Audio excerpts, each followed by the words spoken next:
Polres Pekalongan gelar konferensi pers terkait tindak pidana korupsi di PDBKK Kandang Serang. Polres Pekalongan mengamankan mantan kasir PDBKK Kandang Serang setelah terbukti menggelapkan dana nasabah lebih dari 6 miliar rupiah. Tersangka berinisial X kini harus mendekam di tahanan untuk mempertanggungjawabkan perbuatannya. Kapolres Pekalongan AKBP Dr. Arif Fajar Satria, dalam jumpa pers tanggal 6 September tahun 2022, mengatakan, modus operasi yang dilakukan oleh tersangka dengan cara menggelapkan uang setoran nasabah dan tidak menyetorkannya. Selain itu juga tersangka X melakukan rekayasa buku tabungan dan secara sadar mengambil uang nasabah secara fiktif tanpa sepengetahuan nasabah yang bersangkutan. Tersangka ini melakukan aksinya sejak tahun 2010 hingga 2019. Dan selama 9 tahun itu tersangka menyalahgunakan dana nasabah PDBKK Cabang Kandang Serang sejak tahun 2010 sampai 2019.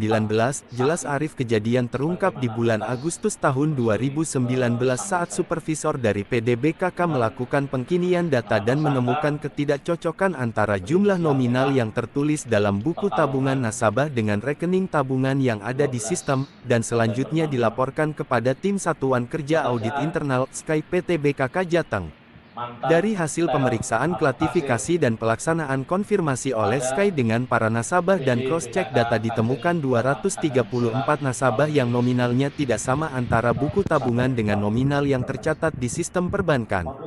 Dari pemeriksaan tersangka X, yang saat itu bekerja sebagai staf kasir PTBKK Jateng Kantor Kas Kandang Serang telah mengakui perbuatannya. Dirinya melakukan perbuatannya dengan modus tidak menyetorkan uang nasabah, penarikan tunai fiktif dan merekayasa buku tabungan nasabah dengan cara menyesuaikan setoran tunai, penarikan tunai dan saldo dengan menggunakan tulisan tangan dan mesin ketik. Penggelapan yang dilakukan X selama 9 tahun tersebut merugikan negara sebesar lebih dari 6 miliar rupiah. Di hadapan para media X mengungkapkan dirinya melakukan penggelapan dana nasabah untuk kebutuhan sehari-hari. Saya melakukan perbuatan itu karena suami saya tidak menafkahi saya selama 5 tahun, ungkap X. Barang bukti berupa buku tabungan, uang tunai 78 juta rupiah dan uang hasil penjualan mobil sebesar 95 juta rupiah telah diamankan pihak kepolisian. Tersangka X dijerat pasal 2 dan 3 UU RI, nomor 31 tahun 1999 junto UU RI nomor 20 tahun 2001 dengan ancaman maksimal 20 tahun penjara dan denda maksimal 1 miliar. Dan 9 tahun ini sudah terbiasa. Cicilannya berapa sih, Bu? Dulu 3 juta. Masih tinggi itu.